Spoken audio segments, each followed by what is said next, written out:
وصحبه أجمعين أما بعد سبحانك لا علم لنا إلا ما علمتنا إنك أنت العليم الحكيم رب اشرح لي صدري ويسر لي أمري واحلل عقدة من لساني يفقهوا قولي آمين يا رب العالمين. Yang saya muliakan dan saya hormati segenap para hadirin dan hadirat, khususnya kepada Bapak Kasat, Bapak Dudung Abdurrahman Hafizahullah yang senantiasa insyaallah dijaga oleh Allah Subhanahu wa taala, Bapak Wakasat dan segenap para tamu undangan yang hadir di saat yang mulia ini. Semoga Allah Subhanahu wa taala memberkahi pertemuan kita dan memberkahi puasa kita di siang hari yang mulia ini. Amin ya rabbal alamin. Ingin untuk banyak menyampaikan ilmu maupun manfaat, akan tetapi teringat saat-saat ini adalah saat-saat di mana pintu ampunan Allah, rahmatnya Allah, dikabulkannya permohonan hamba oleh Allah Subhanahu wa ta'ala terbuka lebar. Saat ini adalah saat yang diinginkan oleh nabi-nabi sebelum kita. Di antaranya adalah Nabi Musa alaihi salam. Saat ini mengingatkan ketika Nabi Musa yang mampu berbincang-bincang dengan Allah itu berkata, "Ya Allah, ada enggak seorang hamba yang dekat denganmu seperti aku? Haitsu asma'tani kalaman." Karena satu-satunya nabi yang bisa berbincang-bincang di Turi Sina dengan Allah. Maka Nabi Musa merasa enggak ada makhluk manapun, nabi manapun, hamba Allah manapun yang dekat dengan Allah seperti dirinya. Kemudian Allah menjawab sangkaan Nabi Musa, pernyataan Nabi Musa dengan mengatakan, "Ya Musa, wahai Musa, innali ibadan ukhrijuhum akhir zaman." Aku punya sekelompok hamba yang nanti aku keluarkan di akhir zaman. Wahai Musa, ukrimuhum bi syahri Ramadan. Hamba-hambaku itu aku beri kemuliaan dengan satu bulan yang namanya Ramadan. Wahai Musa, inni lamma kallamtuk fa baini wa bainaka sab'una alfa hijab. Kau walaupun bisa bincang-bincang dengan aku, tapi masih ada tabir 70.000 lembar yang menutup antara aku denganmu. Tapi untuk umat Nabi Muhammad di akhir zaman, ketika mereka masuk bulan Ramadan, ketika mulai memutih bibir mereka karena kehausan, ketika mulai menguning wajah mereka karena kelaparan, fama baini wa baina ummati Muhammad hijab. Di saat itu tidak ada satu lembar antara aku dengan umat Muhammad. Nabi Musa berkata, "Ya Rabbi, ij'alni min ummati Muhammad." Kalau gitu jadikan aku umatnya Nabi Muhammad. Enggak nabi enggak apa-apa, yang penting umat Nabi Muhammad. Aku ingin merasakan Ramadan dengan Rasulullah, dengan umat beliau baginda Muhammad. Di saat ini tidak ada hijab antara kita dengan Allah. Saat inilah yang tepat untuk kita bermunajat dan berdoa kepada Allah Subhanahu wa ta'ala.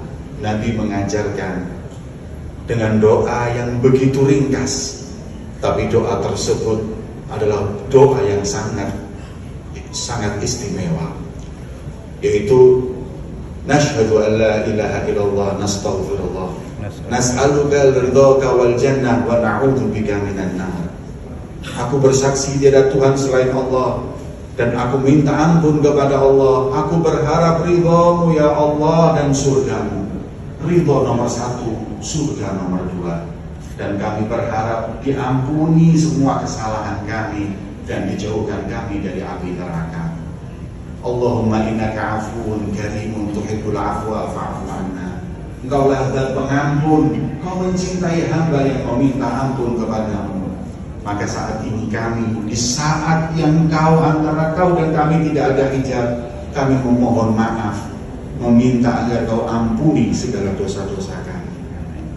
Saat ini adalah saat yang tepat untuk kita bertaubat kepada Allah, meminta ampunan Allah, mengetuk pintu rahmat Allah Subhanahu wa ta'ala.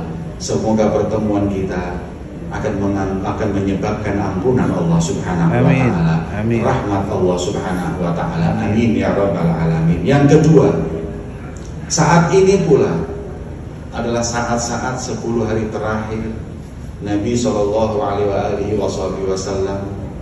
Beliau berijtihad, berupaya beribadah lebih daripada 10 hari sebelumnya dan sebelumnya. Karena 10 hari ini lebih ada besar harapan untuk kita mendapatkan Lailatul Qadar. Malam yang Allah lipat gandakan 1000 bulan minimal. Bisa lebih, bisa 2000, bisa 3000 bulan. Malam yang khususiyah atau spesial Allah berikan untuk kita umat baginda Muhammad SAW. Maka tepat kiranya kalau apabila 10 hari terakhir ini kita hiasi dengan Al-Quran. Terima kasih. Saya sebagai rakyat biasa, rakyat jelata, bahagia hati saya ketika tentara atau TNI Angkatan Darat mengadakan musabaqah tilawatil Quran, perlombaan membaca indahnya lantunan kalamullah Al-Quran di bulan Ramadan, di bulan diturunkannya Al-Quran. Saya teringat di satu kitab pernah saya baca, ada seorang imam namanya Imam Ahmad bin Hanbal. Imam Ahmad bin Hanbal ini imam yang soleh, muridnya Imam Syafi'i. Beliau itu bukan cuma sekedar seorang alim, tapi wali. Kalau orang sekarang itu banyak alim, cuma kadang soal ibadahnya kurang, hati bersihnya kurang. Tapi kalau orang dulu itu Masya Allah sempurna, ya alim, ya soleh, ya wali. Ini Imam Ahmad bin Hanbal ini kalau mimpi ketemu Rasulullah itu sudah langganan, bahkan mimpi ketemu sama Allah. Apa hukumnya mimpi ketemu sama Allah? Kata ulama, boleh selama nggak bisa menggambarkan. Jadi kalau mimpi ketemu Allah itu masih mungkin kalau memang orangnya soleh dan dia tidak bisa menggambarkan apa yang dia lihat. Kalau bisa menggambarkan bohong. Tapi apalagi kalau dia nggak mimpi ngomong ketemu Allah, dia rumah sakit jiwa tempatnya. Pasti nggak waras. Nah, ini Imam Ahmad bin Hanbal 99 kali mimpi ketemu Allah. Sampai akhirnya dia ini punya satu PR. Kalau aku dapat kesempatan yang ke-100 berjumpa dengan Allah, aku punya satu pertanyaan yang ingin betul-betul saya tanyakan. Akhirnya dia mimpi di satu malam, tanya kepada Allah dalam mimpinya, Ya Rabb, bi ayyi syai'in yataqarrabu ilaikal mutaqarribun. Ya Allah, amalan ibadah itu banyak ya Allah. Sedekah juga, sholat sunnah, sholat tarawih, zakat, ataupun ini semua banyak. Tapi amalan apa yang membuat para mutaqarribun, para auliamu itu mencapai kedudukan yang dekat di sisimu ya Rabb? Apa amalan yang paling kau cintai dari semua amalannya para wali-wali Allah? Kemudian Allah menjawab kepada Imam Ahmad bin Hanbal, bitilawati kalami ya Ahmad. Amalan semua baik, tapi yang membuat aku cinta kepada hambaku, kalau hambaku itu suka tilawah, suka membaca kalamku Al-Quran. Tapi Imam Ahmad bin Hanbal gak sampai segitu. Imam Ahmad bin Hanbal cerdas, tanya lagi kepada Allah, bifahmin ambi ghairi fahmin ya Rabb. Bacanya harus paham apa enggak ya Rabb? Jawaban Allah, bifahmin bi ghairi fahmin. Mau paham enggak paham, Quran itu dibaca, aku dekat dengan hambaku itu. Makanya kalau orang sudah dibuat hatinya senang Quran, itu orang pilihan. Tapi kalau sudah hatinya dibuat benci dengan Al-Quran, orang buangan. Sayyidina Utsman bin Affan itu kalau sholat 2 rakaat depan Ka'bah, 30 juz 2 rakaat, 15 juz 1 rakaat. Kemudian beliau ditanya, Imam, mana ada orang sholat 2 rakaat kok sampai sebegitu 30 juz? Ini enggak istilahnya terlalu berlebihan atau capek. Kata beliau, idza tahural qalbu ma syabi'a min kalamillah. Hati itu kalau bersih gak kenyang baca Quran. Cuma kalau hati kita ada iri, ada sombong, ada semua, ya Allah, kadang baca Quran sama lihat jamnya, lebih banyak lihat jamnya. Udah gak betah baca Quran. Itu karena hatinya kotor. Tapi kalau orang hatinya bersih, Al-Habib Muhammad bin Hasan Jamalul Lail, itu kalau baca Quran di Ramadan gak mau waktu siang. Habis maghrib makan baru baca Quran terus, tarawih berhenti, kemudian baca Quran lagi sampai subuh. Siang nggak baca lagi. Ditanya, kenapa kalau siang nggak baca Quran? Saya kalau baca Quran kayak ada madu yang manis di bibir saya. Saya kalau sudah baca Quran puasa nggak terasa. Terus apa puasa gunanya kalau saya nggak haus, nggak lapar gara-gara Al-Quran? Subhanallah. Jadi mereka itu hilang hausnya, hilang laparnya gara-gara Al-Quran. Kalau kita kebalikannya, tambah haus dan lapar gara-gara baca Quran. Karena apa? Hati kita masih belum bersih. Maka itu gak sembarangan juga orang mau ngadakan musabaqah tilawatul Quran. Kalau orang-orang itu punya hati yang kotor, gak Allah, buangannya Allah gak bakal dibuat, gak bakal Allah pilih, gak bakal Allah mudahkan. Akan tetapi alhamdulillah, musabaqah tilawatul Quran yang diadakan oleh TNI Angkatan Darat ini berhasil dan lancar. Ini semua pertama, tidak ada lain, pertama pilihan dan kemudahan dari Allah. Gak semua orang bisa. Dan yang kedua, insya Allah kita semua mendapat keberkahan dari bulan Ramadan dan Al-Quran. Ini bulan Ramadan, ayo kita banyakin baca Al-Quran. Kita sekarang ada di 10 hari terakhir. Tinggalkan koran, baca Quran. Tinggalin dulu WA, handphone dan lain-lain. Jangan sering-sering. Bacain, perbanyaklah Al-Quran. 10 hari terakhir Rasulullah lengannya digulung, wa aiqadha ahlah, kemudian dibangunin istrinya, istri-istri beliau, anaknya dibangunin. Wa syadda min zarah, kemudian diikat sarungnya, maknanya ngurangin makan. Masya Allah. Jadi kalau 10 hari terakhir ngurangin makan. Kalau saya 10 hari terakhir, Masya Allah, undangan berlebihan. Jadi semestinya 10 hari terakhir ini saatnya kita itu jangan sampai lolos. Hadirin, Ramadan itu akan insya Allah datang lagi. Tapi belum tentu kita yang diberi panjang umur oleh Allah. Tahun kemarin Ramadan, gak sedikit saudara kita yang kemarin Ramadan saat ini sudah enggak. Makanya selalu dalam doa tarawih kita mengatakan apa? Allahumma a'id Ramadan alaina sininan ba'da sinin. Ya Allah, balikin lagi Ramadan, tahun demi tahun, tahun demi tahun. Maksudnya panjangkan umur kami masuk ke bulan yang mulia, bulan Ramadan. Hadirin yang dimuliakan oleh Allah Subhanahu wa taala, ayo mari 10 hari terakhir kita gunakan dengan kebaikan. 4 hal yang dikatakan oleh Rasulullah. Pertama, puasa dijaga. Yang kedua, lisan dijaga. Lisan dijaga. Kalau sudah masuk 10 hari terakhir, kalau diajakin riba, tolong dijawab, jangan sekarang, habis lebaran aja. Begitu Beb, ya. Tapi insya Allah kalau sudah kena tempaannya Ramadan, puasa Ramadan, mendidik lisan kita, nggak riba, nggak ngomongin orang. Begitu Syawal, Lebaran, diajak ngomong orang, riba itu sudah nggak enak lagi, sudah nggak enak, karena sudah nggak terbiasa. Makanya kata ulama, madrasah Ramadan ini madrasah pendidikan. Ibu-ibu, khususnya ibu-ibu, ini Masya Allah kalau bisa 24 jam pakai masker, karena masker itu mengurangi riba. Kalau bapak-bapak pakai maskernya mungkin di mata, karena matanya agak jelalatan. 4 hal yang membatalkan pahala puasa itu sumbernya lisan semua. Bohong, kemudian sumpah palsu, riba, namimah, itu 4. 1 mata.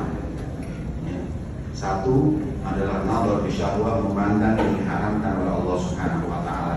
Kalau kita nggak bisa jaga ini, kita punya puasa cuma lapar dan haus, nggak ada pahalanya. Puasa dijaga, lisan dijaga, Quran dijaga. Makna Quran dijaga, dibaca terus, Gak ada waktu senggang dan kosong, Quran dibaca, jangan lepas daripada Al-Quran. Dan kemudian yang terakhir, mut'imil ji'an, cari orang yang perutnya kosong. Kata Syekh Abdul Qadir Jailani, luqmatun fi batnil ja'i' khairun min bina'i alfi jami'. Satu suapan nasi yang masuk ke perut orang lapar itu lebih afdol daripada membangun 1000 masjid jami'. Kita bangga punya masjid besar 1000 kalau perlu. Itu nggak sebanding dengan kita cari orang-orang yang lapar, yang miskin, kita kasih makan. Maka sedekah itu tempatnya 10 hari terakhir, banyakin sodako. Tapi tolong kalau sodako jangan di vlog, jangan dimasukin Instagram, jangan dimasukin YouTube, hilang pahalanya. La tubiru sadaqatikum bil manni wal adha. Orang dulu tuh pokoknya ketahuan sodakohnya itu kalau sudah mati. Itu selalu ceritanya para wali, sodakohnya ketahuan setelah meninggal. Imam Ja'far Shadiq itu ketika meninggal, waktu mau dimandiin jenazahnya, pundaknya ini hitam. Dan kemudian baru ditanya, budaknya ditanya, kenapa tuanmu kok hitam? Karena tiap malam 40 tahun janda-janda dan orang miskin di Madinah ini yang ngasih makan jam 2 malam beliau sendiri yang ngangkat. Nggak ada satupun yang tahu. Maka ketika beliau meninggal, kata para janda dan para orang miskin di sana, malaikat sudah nggak lagi masuk kota Madinah. Kenapa? Nggak ada lagi beras depan rumah. Nggak ada yang tahu. Ini sedekah yang paling sempurna pahalanya itu adalah ketika kita sembunyikan. Shadaqatus sir tutfi'u ghadabar rabb. Ada satu orang, ya Allah, sudah bejatnya orang, namanya Samiri. Maksudnya Nabi Musa itu di Quran itu. Samiri itu kurang ajar. Nabi Musa ketika beliau itu pergi dari kotanya, nitip kepada Nabi Harun, Harun titip ya, ini orang-orang udah masuk Islam semua ini, sudah nyembah Allah semua. Saya sekarang mau bersendiri sama Allah, nanti saya balik. Dititipin Nabi Harun, beliau pergi. Ada satu namanya Samiri yang diceritakan dalam Al-Quran. Samiri ini karena tahu mereka ini semua imannya masih lemah, dia buat yang namanya ejil, berhala dari emas, sapi bentuknya. Terus berhalanya dikasih bekas pijakannya buruk, jadi bisa ngomong. Gara-gara yang dia buat, banyak orang murtad. Lihat loh, mereka masih imannya lemah. Melihat ada patung bisa bicara, langsung disembah lagi. Yang dulunya udah masuk Islam, kemudian masuk kembali ke agama mereka, menyembah berhala. Ketika Nabi Musa datang, marah kepada Nabi Harun. Dalam riwayat sampai ditempelin Nabi Harun. Kemudian Nabi Musa marah sama Allah. Ya Rab, Samiri ya Rab, alaika bisamiri, azab Samiri ya Rab.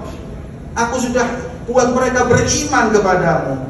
Tapi kenapa saat ini justru Samiri yang membuat orang murtad ya Rab? Azab Samiri ya Rab. Apa jawaban Allah? Wahai Musa, khoslah fi Samiri, ada satu hal di Samiri yang aku gak senang sama Samiri. Cuma ada satu hal yang membuat aku gak bisa murka dengan dia. Apa ya? Samiri itu dermawan. Kalau malam suka bantu orang-orang miskin. Bayangin Samiri loh ini. Samiri ini diazab pantas, murtadin orang. Tapi karena dia itu sedekahnya sembunyi, gak ada yang tahu. Tutfi'u ghadabar rabb, kemurkaan Allah itu dipadamkan melalui sedekah yang sembunyi. Sekarang gimana kalau kita muslim, beriman, umatnya Nabi Muhammad, terus kemudian sedekah dan sembunyikan sedekah tersebut? Ya Allah, gak bisa bayangin cintanya Allah kepada kita yang banyak. Makanya Syekh Abu Bakar bin Salim dalam perkataan atau qasidahnya beliau mengatakan, kalau aku boleh mengatakan tahaddusan bi nikmah, menyebut nikmat Allah, wa ana lil jahimi mudfiha, saya enggak sombong, insya Allah neraka saya bisa padamkan. Loh, mana mungkin? Pemurkanya Allah aja saya bisa padamkan, apalagi neraka. Dengan apa? Sedekah yang tersembunyi. Sedekah yang sembunyi, jangan sebutin orang kalau sedekah itu. Habis pahalanya, sayang. Sembunyikan. Katanya Rasulullah, rajulun tasaddaqa bi sadaqatin La ta'lam shimaluhu ma tunfiq yaminuhu. Diibaratkan tangan kanan memberi, tangan kiri nggak tahu, saking dekatnya aja nggak ada yang tahu. Pokoknya amal kita itu nggak bakal ada yang nggak, insya Allah setelah meninggal atau nanti dia memiliki anak. Itu yang paling penting. Apa sih untungnya sedekah dipuji orang seluruh penduduk dunia tapi nggak diterima sama Allah? Katanya Syekh Umar Mokhdar, beliau mengatakan, kalau umpama sedekah saya atau istighfar saya satu pasti diterima oleh Allah, saya akan buat pesta 3 hari 3 malam. Untuk apa? Untuk kebahagiaan saya atas diterimanya pasti amalan kita. Maka itu yang terakhir kata Nabi, mut'imil ji'an. Ini bulan 10 hari terakhir, sisihkan harta kita, kasih orang-orang miskin. Ya. Kalau perlu transfer tanpa mengetahui orangnya. Tahu-tahu bisa masuk rekening dari siapa, nggak ada yang tahu. Udah, yang Allah yang tahu. Nggak harus diumumkan ke mik. Kalau khutbah Jumat itu kadang-kadang Masya Allah setengah jam pengumumannya. Ada haji ini sekian, haji ini sekian, nggak ada manfaatnya. Ya. Apalagi mungkin manfaatnya kalau dekat-dekat pilkada aja manfaatnya itu. Saya pernah diundang di daerah Kendari, Masya Allah ada masjid tapi nggak ada karpetnya. Saya tanyain dari mana karpetnya kok nggak ada. Iya Beb, kemarin ada calon pemimpin yang bantu karpet, nggak taunya nggak jadi. Terus diambil lagi karpetnya. Masya Allah, sangat tidak ikhlas dan sangat tidak sopan santun. Ya. Nah itu seperti itu. Makanya kalau memang cari dunia ya harus diketahui orang, tapi kalau cari akhirat jangan. Memang kadang nggak dipuji, kadang nggak ada, nggak apa-apa. Kita nggak butuh itu. Tapi yang langit tahu, penduduk langit tahu. Sebagaimana diriwayatkan orang yang ahli sedekah tersebut, Allah berfirman memanggil malaikat Jibril, inni uhibbu fulan fa'ahibba. Jibril, aku cinta dengan hambaku. Ini suka sedekah dia, gak ada yang tahu, ikhlas untukku. Aku cinta dengan dia. Fa'ahabba Jibril. Kemudian Jibril cinta. Fa'a'lan. Fanada Jibril ahlas sama. Kemudian malaikat Jibril itu pemandangan di langit. Nabi-nabi Rasul itu ada semua dan para malaikatnya jumlahnya triliunan. Innallaha yuhibbu fulanan fa'ahibbu. Wahai penduduk langit, wahai para rasul, wahai para malaikat, Allah cinta kepada hambanya si fulan ini, cintailah dia. Fa'ahabba ahlus sama, selangit semuanya cinta. Fayudhu' lahul qabul fil ard. Maka orang itu diberikan oleh Allah, dikabulkan doa, diterima oleh segala golongan. Kalau ngomong diterima, nyentuh hati dan lain-lain. Mungkin waktunya sudah maghrib.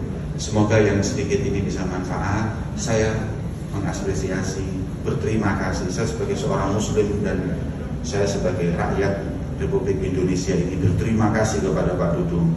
Sangat betul-betul TNI ini mewangikan kita sebagai seorang muslim kalau bertemu dengan mungkin orang-orang luar negeri nggak minder. Kalau TNI kami juga punya musabaqah tilawatil Quran, berarti menunjukkan bahwa tentara kami mencintai Al-Quran, tentara kami mencintai kalam Allah, tentara kami mencintai kehormatan Allah Subhanahu wa Ta'ala. Ya. Itulah yang dapat saya sampaikan. Semoga yang sedikit ini manfaat untuk saya pribadi dan yang hadir.